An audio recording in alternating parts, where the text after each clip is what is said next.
Rotten Tomatoes is a website that compiles data of critic and audience movie ratings into two indices called the Tomato Meter and the Audience Score, which give the percentage of overall positive ratings for a film. Once these indices are calculated, a film is classified as rotten, fresh, or certified fresh based on its tomato meter. In 2016, Rotten Tomatoes was bought by Fandango, who began publishing the indices next to their movie ticket listings. This, along with TikTok's recent partnership with Rotten Tomatoes, has only increased its prevalence and influence through marketing.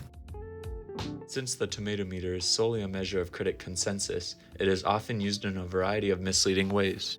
Firstly, the critic's tomato meter is generally used instead of the audience score in marketing, which is misleading when marketing towards the general public, especially when the tomato meter is often criticized for drastically differing from the audience score. Secondly, using it to gauge how good a film is misleading since Rotten Tomatoes doesn't differentiate between extremely positive and slightly positive reviews. This effect is seen by the fact that there are several Best Picture winning films that have a tomato meter below 80%. Lastly, using it to compare films is misleading, since a higher tomato meter doesn't mean a film is better or even that it has a higher average rating than another.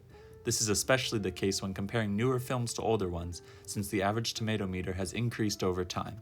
In regards to the film market, movie studios have lots to gain or lose, which is why ratings and consensus are important factors in business decisions.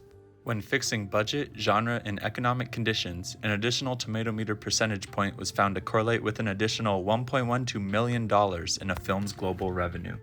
While the correlation may simply be due to the fact that more liked films tend to have higher scores and make more money, the important point is that movie studios believe that these scores influence revenue, which in turn affects their marketing and business strategies.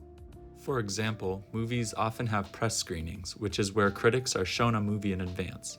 Studios will adjust how close a press screening is to the release date depending on how well they suspect the reviews will be, which has the ability to help or harm its revenue.